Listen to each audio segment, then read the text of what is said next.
After the second largest bank failure in US history, this is how the government is responding. Per Bloomberg, you can see that the FDIC auction for SVB is said to be underway. I'm Gav Blacksberg, aka Wolf Financial. I'm here with Evan from Stock Market News. If you like these type of videos, go ahead, subscribe to the channel, like this video. We're going to get into some really important details that are going to massively affect the US economy, not just this week, but for many in the future. Let's dive into it. Evan, what's standing out to you off the bat here? Yeah, this is going to be a very swift response. A lot of people were talking that they have to have a response by Monday, and it looks like they are aiming for Sunday night. Now, this has been on the screen for a minute or so, so I'm sure you guys have read this already. But the FDIC is kicking off the auction process. Started apparently last night and should be concluding today. The bids should be in very soon, and we might be hearing it later tonight, probably Monday. I always like to give them that leeway. But yeah, this one is pretty interesting for me. If you go over to the next slide, they're also expected to make material announcements to shore up Silicon Valley Bank deposits and prevent wider fallout. And if you go to the next slide, they've kind of also hinted out what we should be expected to see, that they are weighing creating a fund that would allow regulators to backstop more deposits at banks that run into trouble following Silicon Valley's bank's collapse. So outside of SVB. So interesting to see. We kind of, this is what I would expect to hear. I would give them some leeway into Monday, but I feel like it's top priority to get a note out really quickly. Is there anything that kind of stood out to you with the first couple stuff and what's been happening? Yeah, the government has to put out a response to this. Otherwise, we're going to see a massive bank run on regional banks when they open up on Monday, right? We already saw lines out the door, First Republic and others over the weekend, but that's just the start of this. What's happening here is a severe distrust in regional banking systems and a consolidation into the massive banks, which, puts a lot of smaller businesses at distress, right? And a number of other pieces. So the government has to come in here and figure out a way to reassure the public that money is safe in regional banks, that this is a one time occurrence, and that there's going to be a rescue plan of some sort. Doesn't necessarily have to be a bailout. As we can see, there's an auction going on, but something has to happen because there's 65,000 small companies and startups that are relying upon it. We could I pop. do also I do also quickly think on that it would be really interesting to see on Monday, like what people do at their banks. Is there a fight from regional banks? Will there kind of be any second and tertiary, that's the real word, kind of reaction to this, even if it does get stopped? It definitely could not be, and maybe this has just kind of stemmed it pretty quickly. They're reacting quickly, but I'm definitely fascinated to watch that. But looking at this thing, I think that this is just eternally funny that the Fed, they speak every single day. Fed presidents speak more than they should, and then the one time that like it makes a lot of sense for them to be talking a lot, they are in a blackout window, cannot speak at all ahead of the FOMC meeting. It's just crazy how that works. Yeah, pretty nuts. I hope that we still get to hear some sort of thoughts, but yeah, they're not going to be publicly speaking. So as you can see here, you can see the Fed blackout period. So even though we won't have the Fed speaking, I think you can be sure that there is going to be volatility in the market this week. Popping over here to the next slide, we're going to take a look at a little bit of this economic calendar. On Tuesday, story of the week, CPI. As you were kind of joking with me, this is the least hyped CPI print of probably the last 16 or so months, right? 100%. Everyone is focused on Silicon Valley Bank. I've heard no one really talking about CPI, but the median forecast is for it to come in at plus 6.1% year over year. The previous number is 6.4%. It's definitely on watch. Tinfoil hat on. What do you think we get, Wolf? Wow, it's a good question. I know that you were saying the 6.1% seemed low to you, right? Yeah, Don't I give away my guess. oh, okay. All right, I'll go 6.3. I kind of like that number. All right, I'll go 6.2. Sounds like a plan. Walking through a little bit of other inflation numbers, you can just see from top down, Yeah. inflation has been coming down since we peaked back in June. So anything under a 6.4 would continue that trend. I believe that we are going to get a number lower than that. Inflation is obviously a lagging indicator, but there's reason to believe that it's continuing to come down. Hopping into the latter part of the week, starting with Wednesday, we've got a bunch of information coming out, PPI, some other pieces. Anything else standing out to you here? Yeah, retail sales being pretty important as well. And then if I look over to the next day, we have jobless claims coming out on Thursday, which has been getting a lot of attention recently. So that's another one I'll be watching too.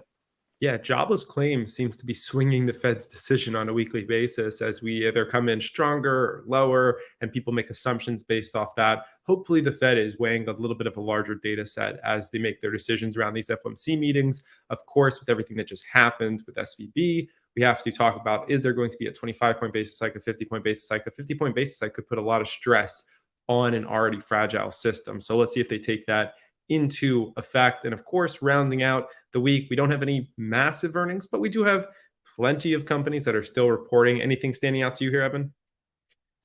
Yeah, so Adobe and FedEx are definitely the largest two. We kind of talked about this. That's not the real Meta. That's not Facebook. I don't know what that is, but FedEx and Adobe are two names that are large. We talked about this earlier. FedEx does kind of move some stuff. Talked about logistics. I feel like it directly impacts UPS and maybe Amazon a little bit too. So that's definitely an interesting one. And then also XPeng gets a little bit of love. And let's see if there's, I'm just going to go around one other some random ones. Oatly might be a little interesting one. BuzzFeed, but I'm really reaching at this point. Really, FedEx and Adobe are the two in there.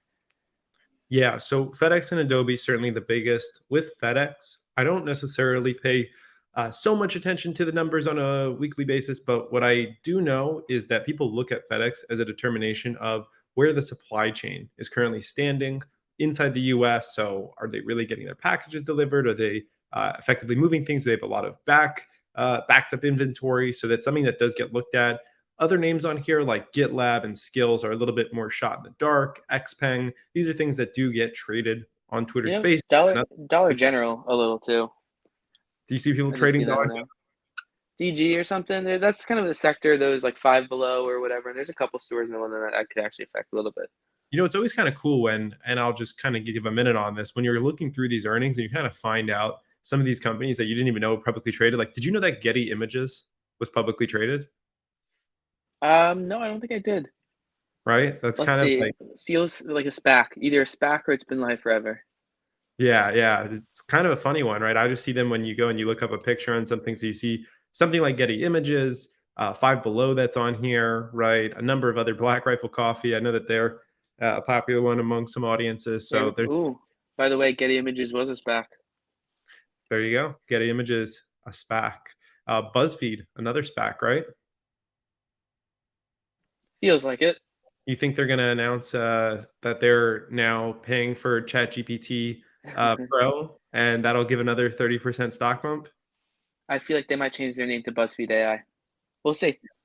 BuzzFeed AI coming your way. So I have one last like topic question that I want to just talk with you here before we do in the video, which is obviously for those that are unfamiliar, Stock Market News is in the thick of things when it comes to news. Just started a new breaking news channel on Instagram as well. So if you're following him on there, maybe you have the opportunity to check out his channel there. But I'm kind of curious how you read this whole situation that's been breaking with SVB, having been in the thick of it with the news, with the knowledge. Where does this stand on kind of the scale of massive events that have happened within the US banking system, in your opinion? And how much potential fallout do you see coming from it? I think this goes to my underlying personality. I don't. I think one. I think we have to really answer that question in a little bit and see the fallout. I don't think it's as big as it is being hyped out to be in this moment. I think there is chances that it could have been really big if they had let it full on go, but the government seems to go into that response. So the real fallout might not be that huge. I think there's a chance this just goes down as a business history textbook thing that people just talk about every once in a while, but isn't the craziest of things. I think it might change a lot of stuff in the industry, and people who kind of us and people who really kind of are living it might really see it every day, and just the changes it has on how some of the stuff is backed and protected, and maybe we change FDIC and stuff like that. So this might be the reason for stuff, but I just don't think the impact from it is going to be really that huge. I think that like this is a small subset. I guess companies are important, and maybe they might shift and think about more how they bank. But the average person uh, probably doesn't have too much more than 250K. And if you do, open up a couple bank accounts. Be honest. Open up 80, 90 bank accounts, whatever he has. Um, I don't know. I just don't think it's the biggest thing. It might cause some changes, but I don't think this is going to be the craziest things. We'll see. What do Well, you think? Well, I'm. I'm still on the fence. The thing that really stands out to me is 60,000 plus startups that can't make payroll, and a number of other pieces. So that gets really iffy. As But it sounds like they're going to be able to make payroll on Monday. right, well, we'll see. Right, it's an We'll see. evolving situation. So I'm curious to see how it plays out. But what I do know is everybody should be subscribing to this channel, because regardless of what does happen, we will be here documenting it in front of the audience for free. So make sure that you are checking out everything that we're doing. I think that's everything for the video. Anything else you want to add before we close out, Evan? We are going to be filming one video every single day this week. I only just mentioned that to him before, so this is a little peer pressure. Tweet that at Wolf. Do whatever. We're going to be filming a video one day every single week, every single day this week. Something different. We'll probably be talking about CPI on one of the days. Maybe tomorrow go a little bit more in depth, or maybe after talking about the response, a little bit PPI and maybe some other stuff going on. But we appreciate everyone. Make sure to like and subscribe, and we'll talk later. Awesome. Talk to you all then.